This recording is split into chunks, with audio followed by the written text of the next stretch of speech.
얼마 전 현재 외계 행성을 찾는 생명 거주 가능 구역의 정의를 새롭게 바꿔야 한다는 내용의 논문이 아카이브에 올라왔습니다.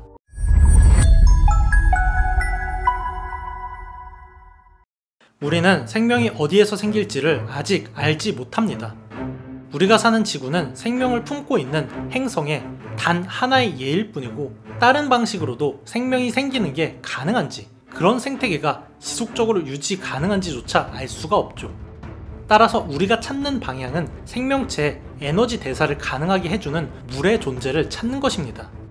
생명체란 결국에 에너지 대사를 통해서 스스로의 엔트로피를 조절하는 복합 유기체를 의미하고, 이게 가능하려면 그게 뭐가 되었든 간에 어떠한 방식으로든 화학 반응을 통해서 에너지를 얻어야 하기 때문이죠. 따라서 천문학자들은 일반적으로 액체 상태의 물이 행성 표면에 존재할 수가 있는 궤도 주위를 도는 거주 가능 구역이라는 지역에 초점을 맞추고 있습니다. 일명 골디락스라고 불리는 곳은 항성의 에너지가 물이 액체로 존재하기에 적당한 곳에 위치한 지역이죠. 태양의 경우 금성이 골디락스 구역의 안쪽에 있고 화성이 바깥쪽에 있습니다. 그리고 그 한가운데 궤도에 있는 지구 덕분에 지구는 생명이 발달했고 우리도 존재하게 된 것이라고 생각을 했죠. 뭐 지금까지는 말이죠.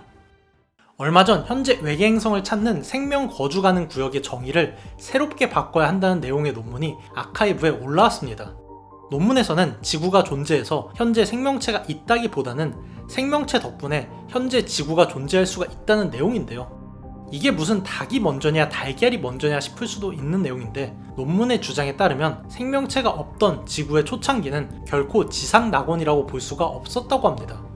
초창기 생명이 없던 지구는 매우 황폐했고 대기에 산소 따위는 당연히 없었습니다. 왜냐하면 산소는 매우 반응성이 높기 때문에 대부분 이산화규소나 규산염, 이산화탄소 등 화합물의 형태로 암석에 존재했고, 어쩌다가 대기에 산소가 방출된다고 해도 태양의 자외선이 산소를 분해해서 대기에 존재할 수가 없었죠.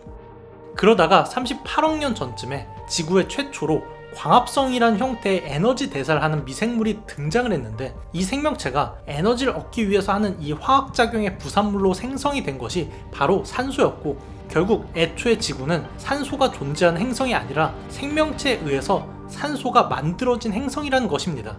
그러나 당시에 산소를 호흡해서 에너지를 만드는 생명체가 없자 대기 중에 산소 농도가 지나치게 높아졌고, 이 때문에 기존의 광합성 생명체가 에너지를 얻기가 힘들어지면서 다시 대부분이 멸종하게 되고, 우연히 산소 대사를 하는 변이가 나오면서 명맥을 이어가는 이런 작용들을 통해서 지금의 지구가 만들어지기에 이르렀다는 것이죠.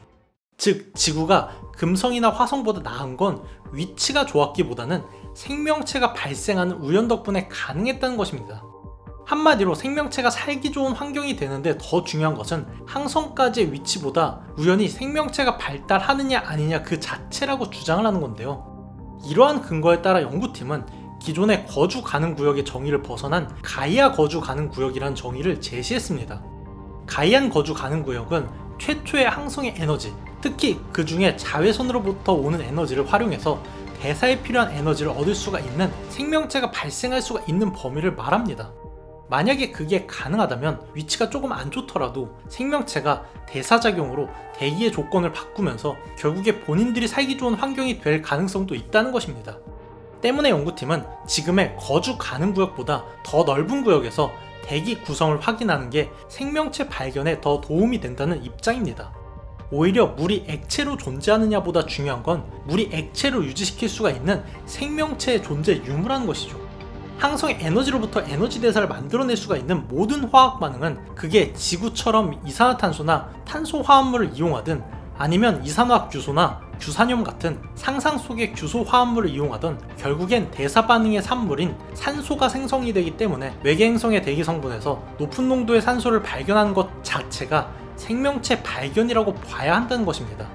광합성이 가능한 위치에 있는 행성에서 산소는 생명체 없이는 항성에서 나오는 자외선 때문에 결국에는 사라지게 되기 때문이죠.